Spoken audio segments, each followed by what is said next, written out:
slap cracked through the executive boardroom like a gunshot. Every conversation died instantly. Crystal water glasses vibrated. A fountain pen rolled across the polished walnut table before stopping beside a leather portfolio embossed with the Romano crest. Ava Mitchell stumbled backward. The force of the blow sent her shoulder crashing into the edge of the conference table.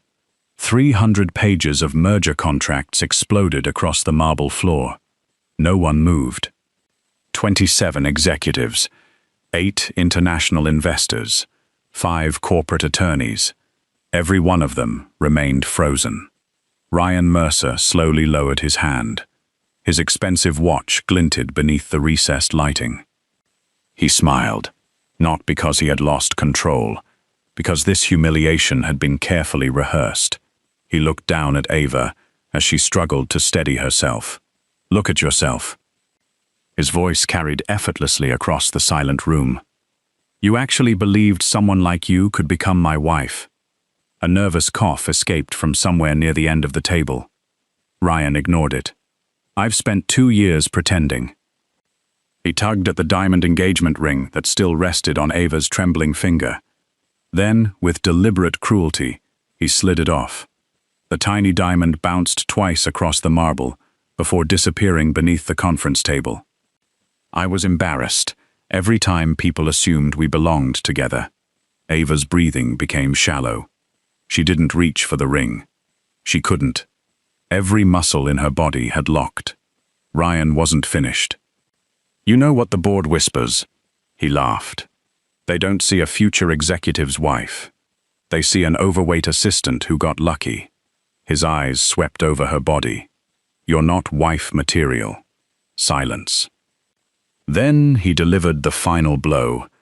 "I only stayed because I pitied you." Someone quietly whispered, "Oh God." Not because of Ryan, because every person in that room suddenly realized something terrifying. The chairman still hadn't spoken. At the far end of the 20-foot table sat Damian Romano. He hadn't moved. He hadn't looked up. He was calmly signing the final page of a shipping contract with a black fountain pen. When he finished, he capped the pen, placed it perfectly parallel with the folder. Only then did he lift his eyes. The temperature inside the room seemed to drop. No one could explain why. Damian wasn't glaring. He wasn't angry. His face revealed absolutely nothing. Yet every executive instinctively lowered their eyes. Marcus Hale, Damian's chief of security, subtly touched the earpiece hidden beneath his collar. Without waiting for instructions, he already knew what was coming. Ryan mistook the silence for weakness. He straightened his tie. "Mr. Romano, I apologize for the disruption. But personal matters should stay personal. I'll have HR assign Miss Mitchell to another department." Damian finally stood. The sound of his chair sliding across marble echoed through the room. No one breathed. He walked slowly around the table, not toward Ryan, toward the scattered papers. He knelt. The most feared businessman in New York lowered himself onto one knee and quietly began collecting the contracts himself. Page by page, every document was straightened, every corner aligned. Only when the stack was perfect did he place it gently into Ava's shaking hands. "You printed these yourself?" It wasn't a question. Ava nodded weakly. "Yes. You corrected 17 errors legal never noticed." Another nod. "You stayed until 3:21 this morning." She stared at him. "You knew?" "I know who protects my empire." A tear escaped despite her desperate effort to hold it back. Damian looked at the tear for only a second. Then he turned toward Ryan. There was no hatred. Only absolute calm. "Repeat it." Ryan frowned. "I'm sorry?" "The sentence." Ryan laughed nervously. "I only said she isn't wife material." Damian held his gaze. "Again." Ryan swallowed. Perhaps for the first time, he felt something resembling fear. Still, his pride refused to bend. I said, "She isn't wife material." Damien nodded once. "Very well." Nothing happened. No shouting. No threats. No guards. Ryan smirked. "So, are we finished?" Damien looked past him. "Marcus." "Yes, boss." "Remove his name." Marcus simply nodded. "No further instructions." "None." Marcus pressed one finger against his earpiece. "Execute Black Protocol." Then he fell silent. Ryan laughed. "That's it? You think mysterious code words impress me?" Nobody answered. 30 seconds later, Ryan's phone vibrated. He glanced at the screen. Private bank. He rejected the call. It rang again. Annoyed, he answered. "What?" The color drained from his face. "What do you mean my accounts are frozen?" He looked toward Damien. "This is illegal." Nobody responded. The phone rang again. Mercer Capital. "Our board has unanimously voted to remove you as managing partner." "What?" "You no longer represent the firm." The call disconnected. Another phone call. His luxury condominium management company. "Mr. Mercer, we've received notice that your penthouse lease has been terminated, effective immediately." Ryan blinked. "What notice?" "We're not authorized to say." Click. Another call. His country club. Another. His private aviation service. Another. His political fundraiser. Another. His personal attorney. Each conversation lasted less than 20 seconds. Each ended exactly the same way. "We're terribly sorry. We can no longer do business with you." Ryan slowly lowered the phone. This is impossible." Damien finally spoke. "No, it's expensive." Ryan looked around wildly. "What did you do?" Damien answered without emotion. "I did nothing.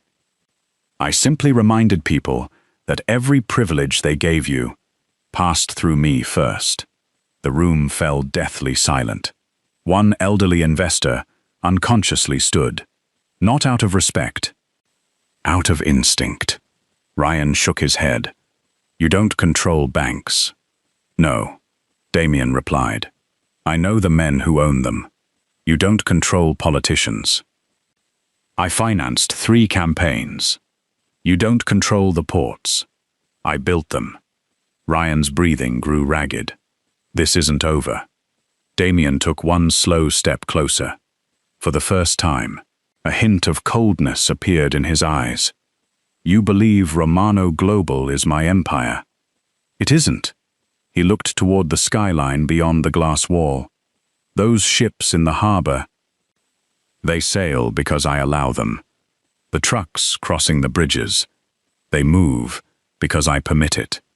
The judges who protect legitimate commerce, they ask my opinion before making certain decisions.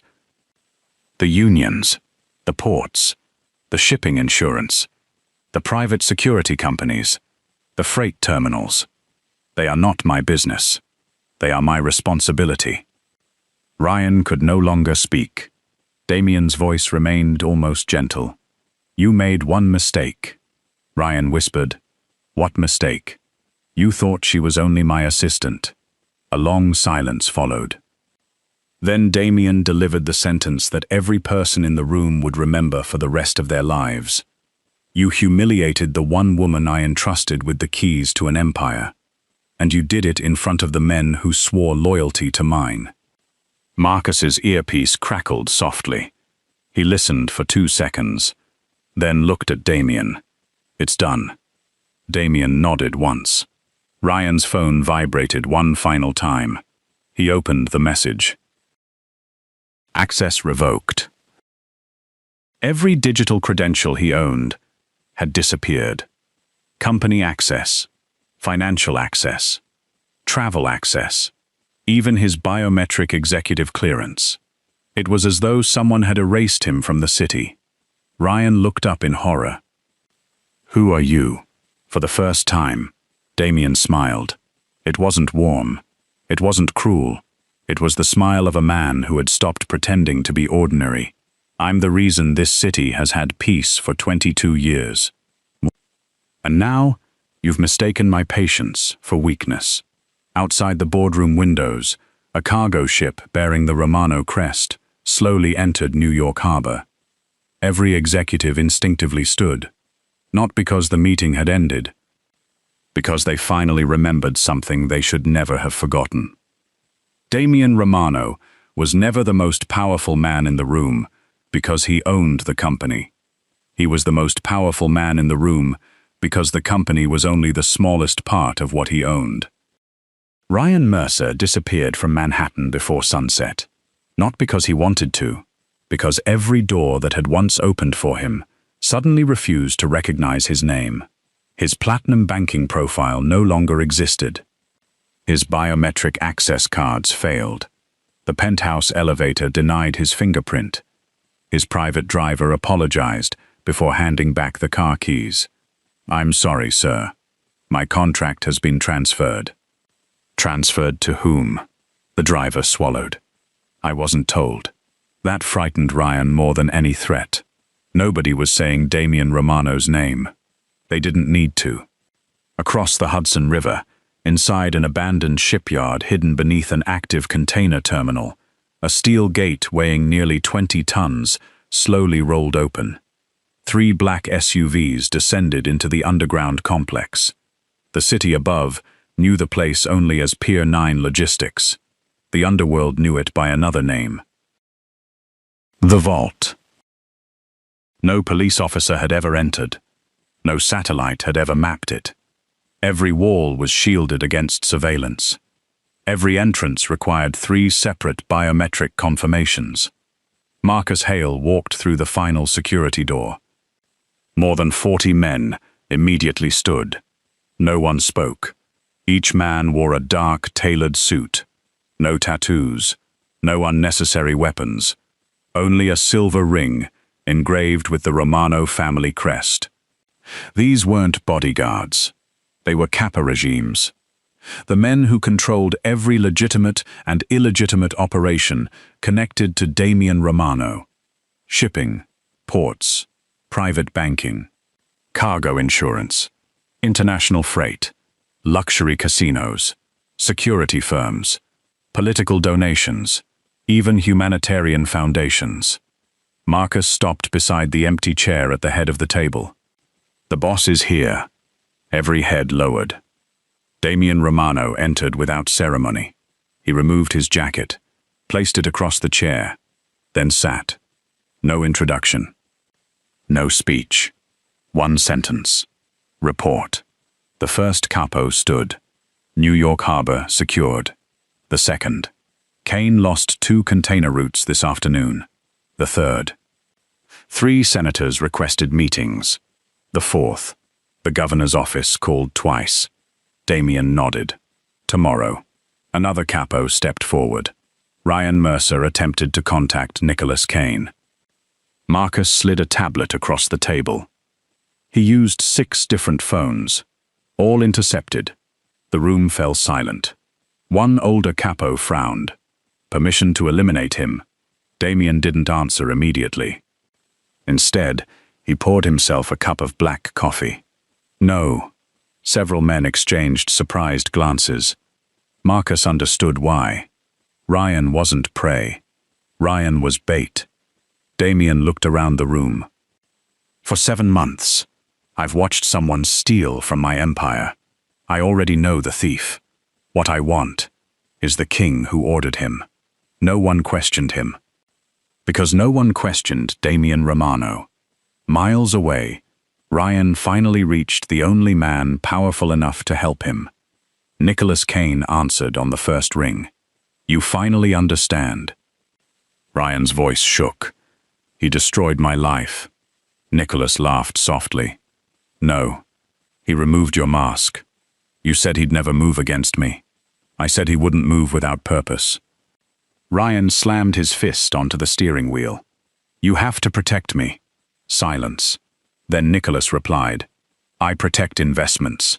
You are no longer one." The line disconnected. Ryan stared at the dark screen. For the first time, he realized he had become disposable. Meanwhile, Ava couldn't sleep. Everything she believed about Damian Romano had shattered. She had worked beside him for 5 years.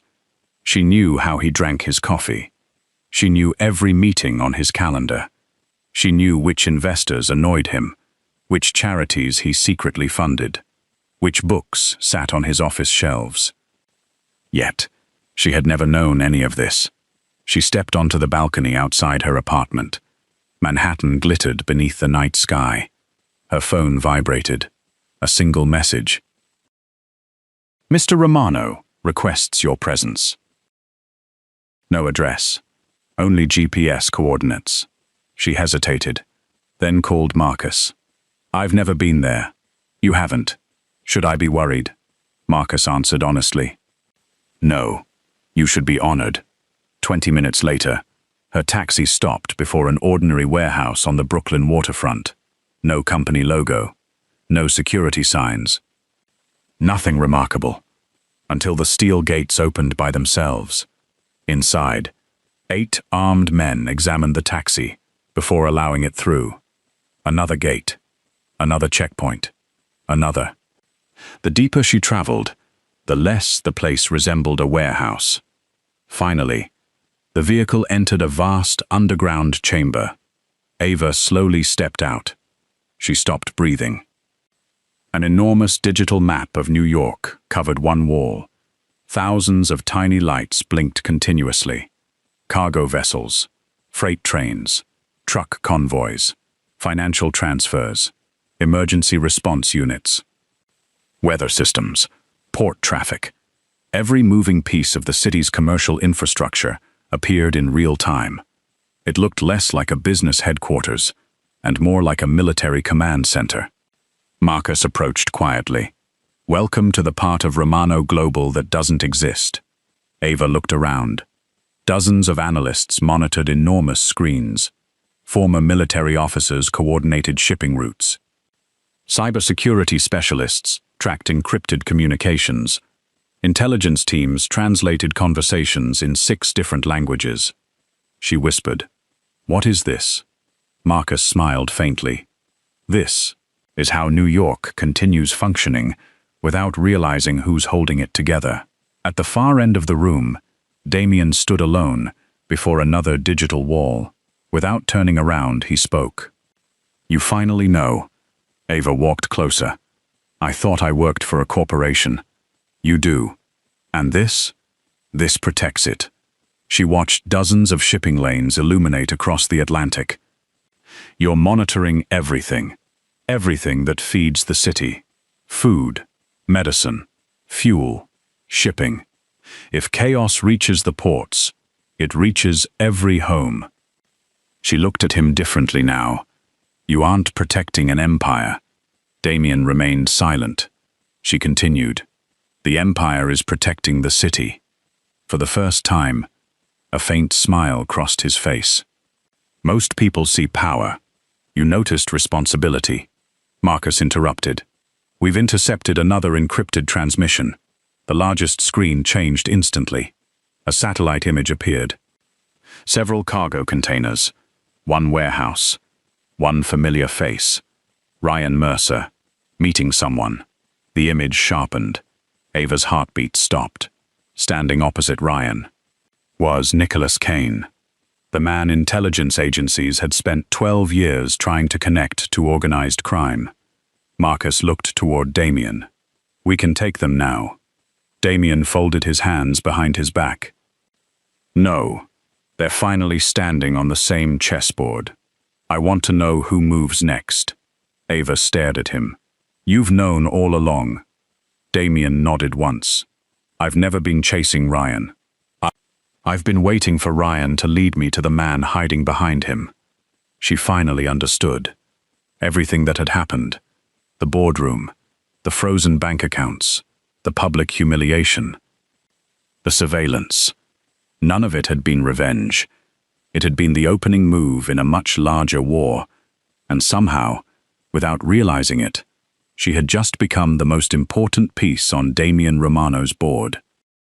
The war officially began at 2:17 a.m., not with gunfire, not with an explosion, but with a single cargo manifest. A young intelligence analyst inside the vault looked up from his monitor. "Boss?" Marcus immediately turned. "What is it?" The Horizon Star just changed destination. The room became quiet. That ship was carrying nearly $600 million worth of pharmaceutical components belonging to Romano Logistics. Its route had never changed in 12 years. Marcus looked toward Damien. The order came from inside our own network. Damien walked to the screen. Who authorized it? The analyst hesitated. Ava Mitchell. The room froze. Dozens of eyes shifted toward Ava. She stared at the screen in disbelief. "I didn't," Marcus answered, before anyone else could. She couldn't. Damien remained expressionless. "Prove it." No accusation, no anger, just certainty. Ava immediately sat at the nearest terminal. "Give me 60 seconds. Her fingers flew across the keyboard. Authentication logs, satellite timestamps, network routes, encryption certificates. She ignored everything else. Then, she smiled. "It's fake." Marcus leaned closer. "How?" "They copied my digital signature. But," she highlighted 3 numbers. "My authentication key refreshes every 37 seconds. This one refreshed after exactly 30. She looked at Damien. "Only someone who stole my credentials, without understanding how I built them, could make this mistake." The room remained silent. Damien finally nodded. "I told you." Marcus smiled faintly. "I know. The person we're looking for isn't smarter than Ava." He only thought he was. Across the East River, Ryan Mercer sat inside a dimly lit warehouse. His suit had been replaced by jeans and a leather jacket. He no longer looked like an executive. He looked like a frightened man hiding from consequences. Nicholas Kane stood beside a shipping container. Unlike Damien, Kane enjoyed displaying power. Luxury watch, gold cufflinks, 10 armed guards. Everything about him demanded attention. "You failed." Ryan lowered his head. "I underestimated Ava." "No," Kane answered coldly. "You underestimated Damien." Ryan clenched his fists. "Why didn't you tell me who he really was?" Kane laughed. "Because nobody knows." He walked toward a massive map hanging on the warehouse wall. "People think Damien owns a corporation." "They're wrong. They think he controls New York." "They're wrong again." Ryan frowned. "What are you talking about?" Kane pointed toward the Atlantic Ocean. "Romano owns shipping routes, insurance, fuel contracts, customs influence. If he wanted, he could stop food from entering this city within 72 hours. Ryan stared at him. "So why doesn't he?" Kane's smile disappeared, because unlike us, he believes power should be invisible. Silence settled over the warehouse. Finally, Ryan whispered, "Can we beat him?" Nicholas looked directly into his eyes. "If we make him angry enough, he'll stop behaving like Damien Romano. He'll become the man his enemies still whisper about." Back inside the vault, Marcus received another encrypted report. "Boss, Kane is moving." Damien nodded. "As expected. He'll attack the merger." Marcus looked confused. "Not us?" Damien shook his head. "He doesn't want my company. He wants my reputation." Ava frowned. "I don't understand." Damien walked toward the giant city map. He pressed one button. Hundreds of interconnected lines illuminated. "This is trust." He pointed toward the shipping routes. "The banks trust me. The ports trust me. The unions trust me. The government tolerates me. The people who work these docks trust that every paycheck arrives on time." He looked at Ava. "If Kane proves I can't protect them, I lose everything." Not money. Not power. Trust. Ava suddenly understood why Damien had never retaliated with violence. Fear created obedience. Trust created empires. 3 days later, the billion-dollar merger officially began. Representatives from 5 countries filled Romano Tower. Television crews waited outside. Financial markets watched every announcement. Everything appeared perfect. Exactly as Kane wanted. At precisely 10:42 a.m., every monitor inside the building suddenly went black. Emergency alarms activated. Trading systems shut down. Shipping schedules disappeared. Container tracking vanished. One by one, phones across the room began ringing. "Boss, we've lost Singapore. Rotterdam just disconnected. Hamburg too." Marcus listened to another call. The banking network is under attack. Someone had launched a coordinated cyber assault against every system connected to Romano Logistics. Investors erupted into panic. The stock price began falling. News channels interrupted regular programming.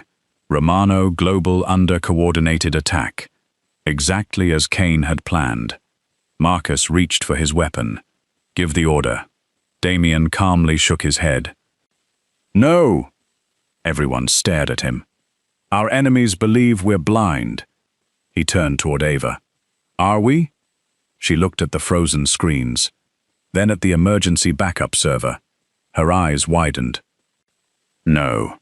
They're attacking what they think controls the company." She smiled. "But not what actually does." Damien nodded. "Show them." Ava walked toward an old metal cabinet, tucked into the corner of the command center. Marcus looked confused. "I thought those servers were retired." "They are," Damien answered. "For everyone except us." Ava inserted a heavy brass key, then another. Finally, she placed her palm against an old biometric scanner. The steel cabinet unlocked. Inside sat an entirely independent network. No internet, no cloud, no outside connections. Everything operated through encrypted private fiber lines built years before. Marcus stared in disbelief. "I never knew this existed." Damien replied quietly. "Only 3 people did. You, me, and Ava." She activated the system. Within seconds, every shipping route reappeared. Every financial ledger synchronized. Every container resumed transmitting. Outside the building, news anchors abruptly changed their headlines. Romano Global restores operations in under 4 minutes. Market prices recovered instantly. Kane's attack had failed. But something else appeared on Ava's monitor. A hidden transmission. Not outgoing, incoming. She enlarged the packet. A confidential file materialized. Its title sent a chill through the room. Romano Succession Protocol. She looked at Damien. "What is this?"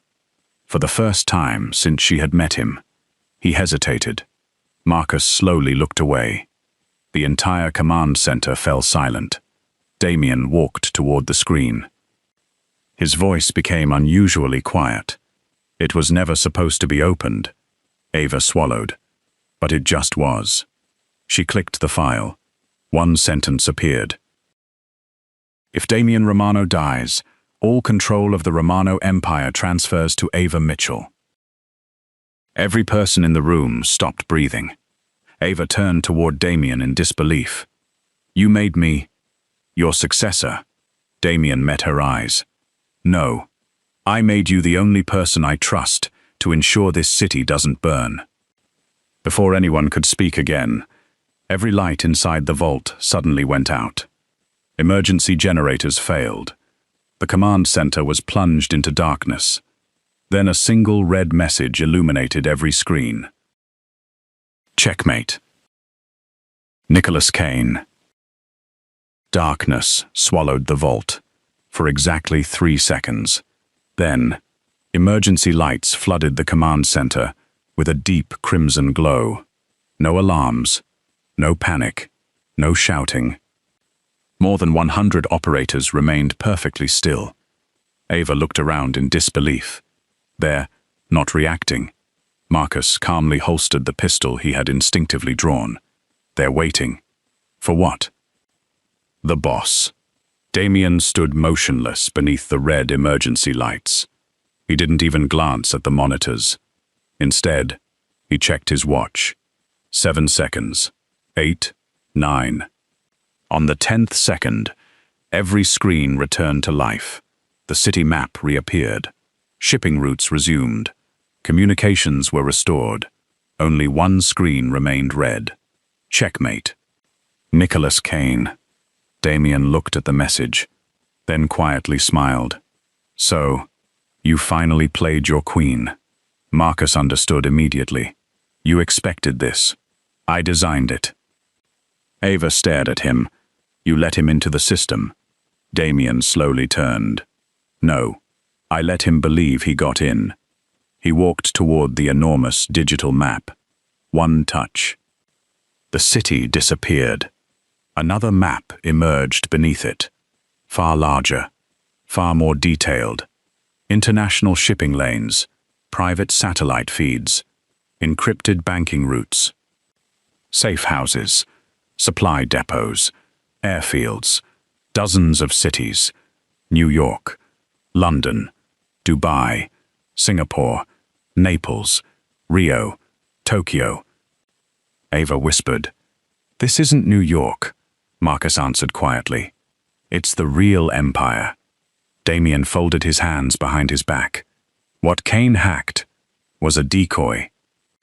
Every analyst in the room smiled, one by one, because they had spent nearly a year building that illusion.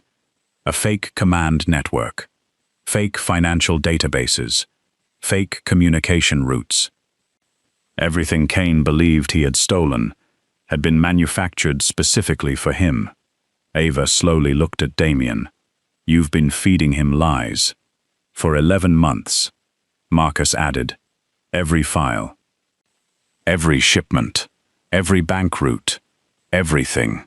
Kane built his entire strategy, using information Mr. Romano wanted him to see. Silence settled across the room. Ava finally understood. This had never been a cyber attack. It had been psychological warfare, and Kane had walked directly into it. Across the river, Nicholas Kane stood inside his own command center. His men erupted into celebration. "We're inside. We've got their financial backbone. We have every shipping route." Ryan finally smiled for the first time in days. "I told you. He can bleed." Nicholas watched the data streaming across dozens of monitors. Something felt wrong. Too easy. He frowned. "Verify the cargo movements." An analyst froze.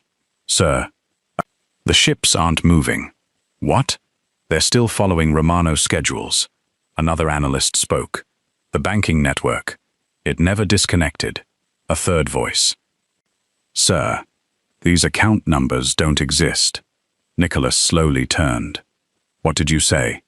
"They're fake." Every screen suddenly flickered. The Romano crest appeared. Then Damien Romano's face. A live transmission. No distortion. No delay. As though Damien were standing in the room. "Good evening, Nicholas." The celebration stopped instantly. Ryan's blood ran cold. Damien continued calmly. "You've spent 11 months stealing shadows. You've never touched my empire." Nicholas remained silent. "You wanted to know where I keep my power." Damien looked directly into the camera. "I keep it inside people." The transmission changed. Hundreds of photographs appeared. Warehouse managers, harbor workers, judges, bank presidents, union leaders, Coast Guard commanders, international shipping executives. Beside each photograph, one word: loyal. Damien spoke again. "You thought I built an empire with fear. No, I built it with promises I never broke. The screen shifted once more. Another list appeared. This one far shorter. 7 names, each marked in red. Ryan Mercer, 3 accountants, 2 shipping supervisors, 1 customs officer, Nicholas Kane. Ryan frowned. "What is this?" Nicholas whispered. "Our network." Damien nodded. "Correct. You spent years placing people inside my organization. I spent years placing people inside yours." Every light inside Kane's headquarters suddenly went out.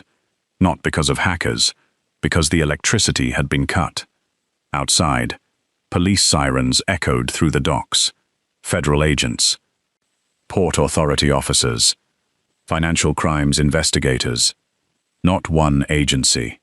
6. Moving simultaneously. Nicholas finally understood. Damien hadn't called the police. He had quietly handed 6 different agencies 6 different crimes. Each one had acted believing the case belonged to them. No one realized they were pieces on the same chessboard. Nicholas looked toward Ryan.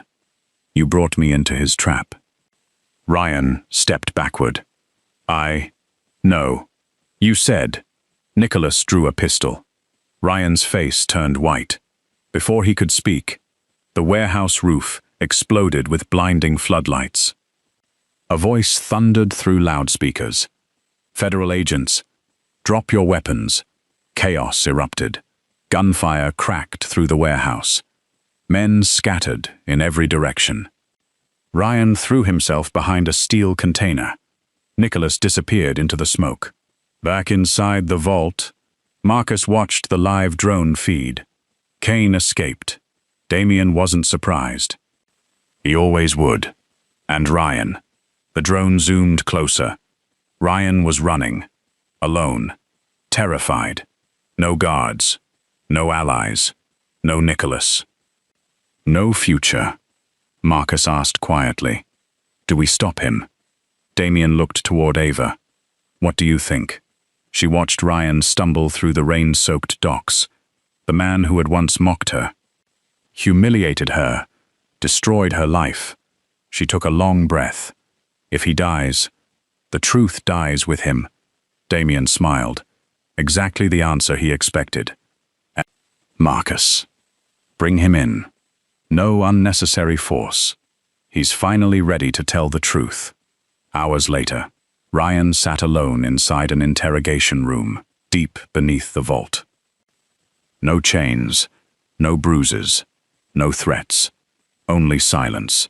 Damien entered, carrying 2 cups of coffee. He placed one in front of Ryan. Ryan stared at it. Why? Damien sat opposite him, because frightened men lie, tired men lie, men in pain lie, but men who believe they're finally safe. He slid the coffee closer. "Usually tell the truth." Ryan laughed weakly. "You've already won." Damien shook his head. "No, I've only removed the first piece. The real game hasn't started yet." Ryan slowly looked up. "What do you mean?" Damien opened a thin folder. Inside, a single photograph. Ryan's expression collapsed. No, it showed Nicholas Kane, shaking hands with a man Ryan had never expected to see. A United States senator. Behind them stood 2 international banking executives, and one face Ava immediately recognized from Romano Global's board of directors. Ava whispered, "My God." Damien closed the folder. This was never about stealing my company. He looked at both of them. They're trying to buy the entire city. Silence filled the room. Ryan finally broke. Tears welled in his eyes. "I'll tell you everything." Damien leaned back. "I know. That's why I kept you alive." Rain washed over Manhattan for 3 straight days. When it finally stopped, the city looked exactly the same. People hurried to work. Ships entered the harbor. The stock market opened. Children crossed the streets holding their parents' hands. No one realized how close New York had come to falling into the hands of men who viewed it as nothing more than another asset to own. because that was Damien Romano's greatest victory. When he won, the world never noticed a battle had been fought. 3 weeks later, Romano Global announced an emergency shareholders' assembly. Every major financial network covered the event live. Investors from 4 continents attended. Federal officials occupied the front rows. The board of directors looked unusually nervous. They knew today's meeting wasn't about quarterly profits. It was about judgment. Ava stood quietly behind the stage curtains. She wore a navy blue suit tailored with understated elegance. For the first time in years, she wasn't wondering whether people were staring at her weight. She no longer cared. Because she had finally learned something Ryan never understood. Confidence isn't something another person gives you. It's what remains after they fail to take it away. Marcus approached. Nervous? She smiled honestly. A little. You shouldn't be. Why? Because today, the whole city is about to meet the woman the boss trusted before anyone else did. On the opposite side of the building, Ryan Mercer sat inside a federal holding room under heavy guard. His plea agreement had been accepted. Everything he knew had been documented. Every payment. Every meeting. Every politician. Every shell company. Before being escorted away, Detective Olivia Grant stopped beside him. One question. Ryan looked up. What? When did you realize you had already lost? Ryan laughed quietly. The day Damien looked at me. Instead of shouting. Olivia frowned. That's your answer? Ryan nodded. If he had been angry, I'd have had a chance. But he wasn't. He'd already calculated every move I was going to make. Ryan looked toward the courtroom window. I wasn't fighting a man. I was fighting someone who had been planning 7 moves ahead for years. The shareholders' meeting began exactly at 10 o'clock. The massive auditorium fell silent as Damien Romano walked onto the stage. No introduction, no applause, only respect. He stood before the microphone. For 22 years, Romano Global has existed because people believed one promise. If you build honestly, if you work honestly, if you protect those beside you, we will protect you. He paused. In recent weeks, that promise was tested. Large screens illuminated. Evidence appeared. Not sensational headlines, not dramatic videos, only facts, financial records, wire transfers, signed confessions, government indictments. Every document connected Nicholas Kane's organization to corporate espionage, bribery, market manipulation, and organized financial crime. The evidence spoke for itself. Then Damien surprised everyone. He closed the presentation. I'm not here to celebrate. I'm here to introduce the person who actually saved this company. He turned toward the side entrance. Ava. The auditorium slowly turned. Ava walked onto the stage. Hundreds of executives rose instinctively. This time, no one saw an assistant. They saw the woman who had quietly prevented the collapse of one of the world's largest logistics empires. Damien stepped aside, giving her the center of the stage. Not because she needed permission to stand there, because she had earned it. Ava looked across the audience. Only a month earlier, this same room had watched her life fall apart. Now, those same people waited to hear her speak. She took one steady breath. I've spent years believing that if I worked hard enough, eventually someone would notice. She smiled gently. I was wrong. The room listened carefully. People don't always notice. Sometimes they underestimate you. Sometimes they laugh. Sometimes they leave. She paused. But your value has never depended on their opinion. Silence. Then applause. Not because of polished words, because everyone recognized the truth in them. After the meeting, most executives left. Only Damien and Ava remained in the now empty boardroom. It was the very room where everything had begun.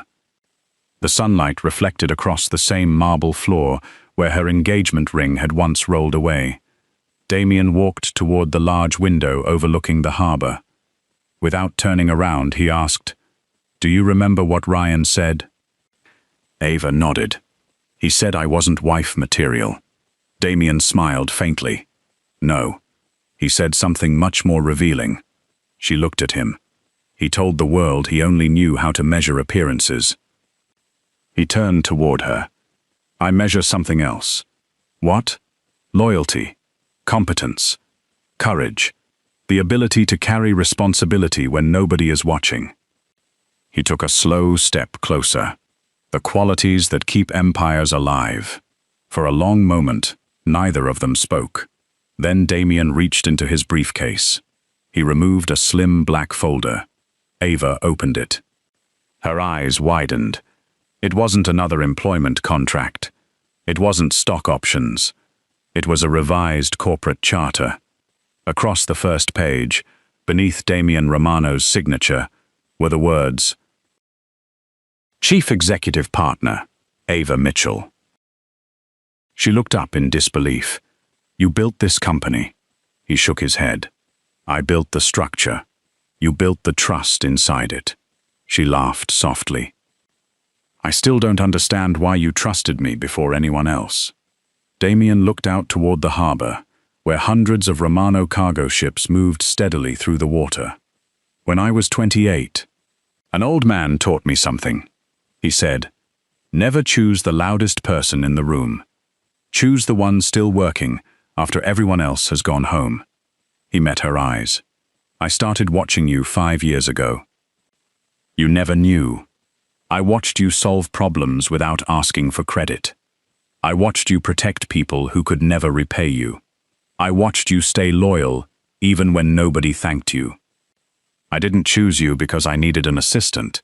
I chose you because one day I knew I'd need someone worthy of protecting everything I'd spent my life building." Tears filled Ava's eyes, not because of romance. Because, for the first time in her life, someone had seen her completely. Not her appearance, not her insecurities, her character. She finally understood why Damien had never tried to rescue her from becoming stronger. He had simply refused to let the world convince her she was ordinary. She signed the charter. Damien extended his hand. She took it, not as his employee, not as someone who owed him gratitude, but as an equal, as partners. Perhaps, one day, something more. Outside the boardroom, Marcus watched through the glass for a brief moment before quietly walking away. One of the younger security officers smiled. "Should we go in?"